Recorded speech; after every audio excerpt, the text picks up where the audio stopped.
What's going on, people? Welcome back to Curtis Shaw TV, back with another match preview. Big Premier League game this weekend for Arsenal as they travel to Brentford. We haven't had a game, obviously, for a couple of weeks, so delighted that this game will go ahead. Obviously, kickoff got moved from 2 p.m. to 12 p.m., so looking forward to this game. And can Arsenal go into the 2-week international break, top of the Premier League, top of the tree, with that feel-good factor as we go to Brentford? Before we get into today's video, make sure you like the video. Can we hit 1,000 likes? Subscribe to the channel if you haven't already, and make sure you join me for the watch-along tomorrow, 11:30 a.m. UK time, 12 p.m. kickoff.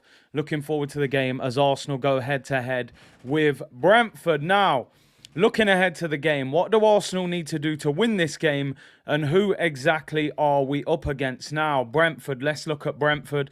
They've started the season very well this season. In fact, they've scored in every single game that they've played this season. 2 against Leicester, 4 against Manchester United, 2 against Fulham, 1 against Everton, 1 against Palace, 5 against Leeds. They bang goals in, that is for sure. They've played 6 games, scored 15 goals. They've actually scored 1 goal more than Arsenal this season. And they are, in fact, the joint second top goal scorers in the Premier League this season, along with Liverpool, Manchester City, the only team that have scored more than them. So this is a difficult team. Make no mistake about it. 2 wins, 3 draws, and 1 defeat. Ivan Toney, their star player, just been called up to the England squad, which I'm a little bit disappointed about because Jamaica actually called him up a number of times. He kept rejecting it. But listen, fair play to him. He deserves his call up to the England squad. And I think he's somebody that Arsenal should potentially be looking at come the end of the season. I think he'd be great competition for Gabriel Jesus. Somebody that could maybe even play in a front two. He has fantastic hold-up play. He's strong. He's got a good change of pace, good eye for goal, and his link-up play has improved massively. He's gone the hard way, obviously made it to the Premier League, fell back down the ladder, and he's climbed his way back up to the Premier League and established himself as a top player. Brentford play a 4-3-3 system. I think where you can damage them, you can get between the lines, you can get the ball out wide. They have conceded a lot of their goals from wide areas this season, which is something that Saka and Martinelli need to be, trying to damage Brentford in those areas if we are going to punish them. The weakness of Brentford, if you like, 9 goals conceded in 6 games. As I said, they score goals, they do concede goals, and they have only won 2 of their 6 games this season. And obviously they've lost against where is the score? Fulham. They lost against Fulham away from home 3-2, which was a bit of a shock. They drew with Leicester and they drew with Everton and Crystal Palace. So they're not world beaters, but they of course have lots and lots of quality. One thing we got to look out for, their ability to come back. 2-0 down against Leicester. They come back and got a 2-2 draw. They were 1-0 down against Everton. They came back 1-1. Palace were beating them 1-0. They came back and they got a draw against them as well. So they're a very hard-working, industrious side. For me, I said that Graham Potter was probably one of the most underrated managers in the league. He's got himself a big job at Chelsea. I think Thomas Franks falls into a similar category where I think he's massively overachieving with this Brentford team. And I think he's a manager in the next 6 months to a year that clubs will be looking at for a bigger job. Let's talk about Arsenal. We are currently second in the league. Manchester City beat Wolves quite comfortably 3-0 today. Haaland, Grealish and Foden with the goals. That's put them 2 points clear of Arsenal.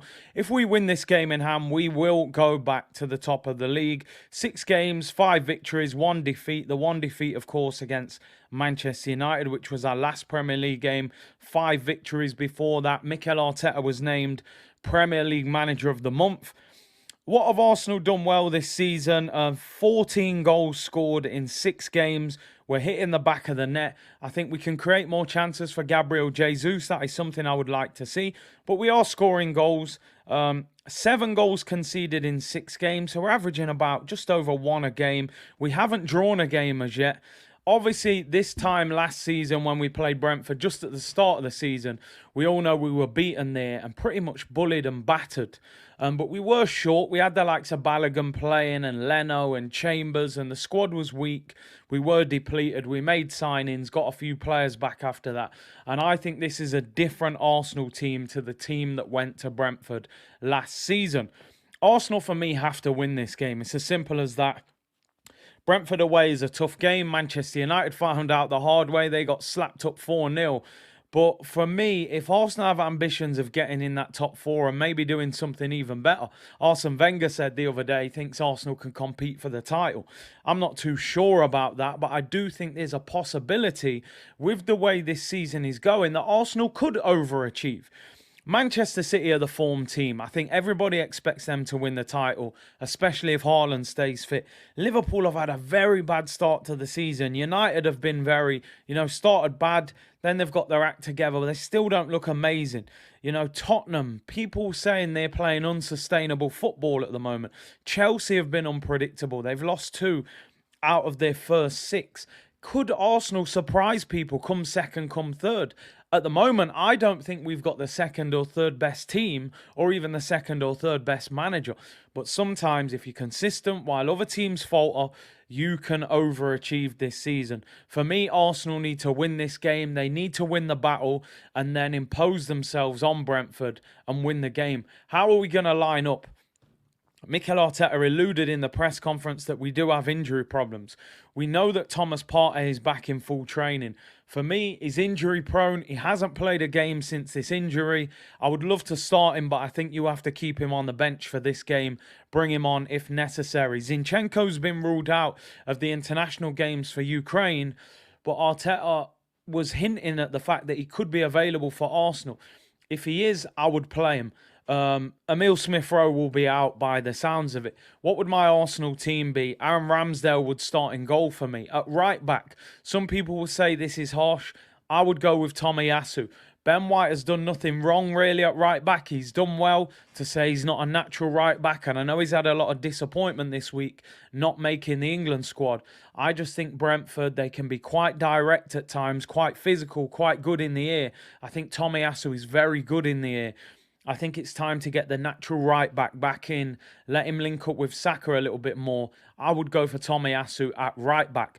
At left back, I would go with Kieran Tierney. I don't think he's as good on the ball as Zinchenko, but I do think he's better defensively than Zinchenko. This will be the game where, they will try and hit us on the counter-attack. I would go with the stronger defender in Kieran Tierney. At centre-back, I would go with Saliba. Best defender at the club at the moment, having a fantastic season. Just won Player of the Month for his left foot finish against Bournemouth. And Gabriel. Now, Gabriel, for me, is walking a thin line at the moment.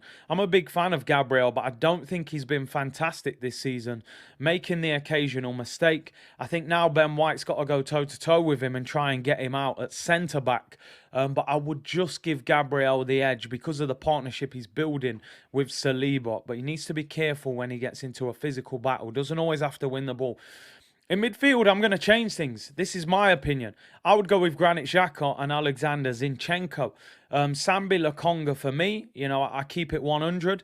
Sambi Lokonga could become a very good player at Arsenal Football Club. At the moment, for me, he hasn't proved enough. I haven't seen enough to be convinced by him. I think this will be a tough game. And I would go with Zinchenko in the middle. I think he's more comfortable on the ball. He's played for Pep Guardiola. He knows the ball has to move quickly. All right, 2 left footers in centre mid. And with Odegaard, it would be 3 left footers. But no one says anything if it's 3 right footers. So for me, Zinchenko starts in midfield. It wouldn't be a big confidence boost for Sambi Lokonga. I just don't think I've seen enough in these last few games. He doesn't like playing in the 6 role. Doesn't get on the ball enough for me and doesn't sense danger quick enough. So for me, I would take him out. If Zinchenko is fit, I would go with Zinchenko and Granit Xhaka with Martin Odegaard in the number 10 role. There are other possibilities. You could play Fabio Vieira. You could, of course, stick with Sambi Lokonga. But for me, I would go with Zinchenko, Xhaka and Odegaard. The 2 wingers, they pick themselves at the moment, Saka and Martinelli. They're going to have to get at Brentford. We do have Marquinhos waiting in the wings, and I do think if Saka or Martinelli aren't performing, you should bring him off the bench, give him a chance, give him an opportunity to prove himself, because he looked fantastic against Europe. This is a level up, but I want to see what he's about. Starting through the middle, Gabriel Jesus. Now, one thing about Gabriel Jesus, he started this season very well. However, he's only scored in one Premier League game for Arsenal this season. That was the game against Leicester where he scored 2 goals. 6 games. That means 5 of the games he hasn't scored this season. That for me is something that has to be addressed. I think he's doing a lot of fantastic work outside the penalty area and working hard and linking up play and holding the ball up. I want to see Jesus in the penalty area. I want to see people creating chances for him, and I want to see him scoring goals. So hopefully Arsenal can create more chances for him. Obviously, we'll have a few options on the bench. We are a little bit short, but Marquinhos, Eddie Nketiah and Sambi on the bench if necessary. There isn't too much else there, if I'm being totally honest, with Smith Rowe being injured and so on and so forth. I'm going to go for a 2-1 victory for Arsenal. I think this will be a hard game. We need to win the battle. If we win the battle, I think we can impose ourselves, score a couple of goals, but I do think Brentford will nick a goal. Early kickoff. Arsenal are going to have to start sharp, but hopefully we can go into the international break top of the Premier League. Thank you very much for tuning in. Give me your score predictions in the comments down below. Also, let me know your starting 11. Who would you go with? Would you play Sambi in the middle? Would you play Zinchenko at left back? Would you change something going forward? Would you give Marquinhos, a debut from the start? Let me know in the comments down below what your team would be. Would Ben White continue at right back, or would you bring Tomiyasu back in? Make sure you join me tomorrow, 11:30 a.m. for the watch along. Gonna be epic. Scenes FC, and enjoy the rest of your weekend. See you tomorrow, and let's hope Arsenal go 3-point collecting. People bless.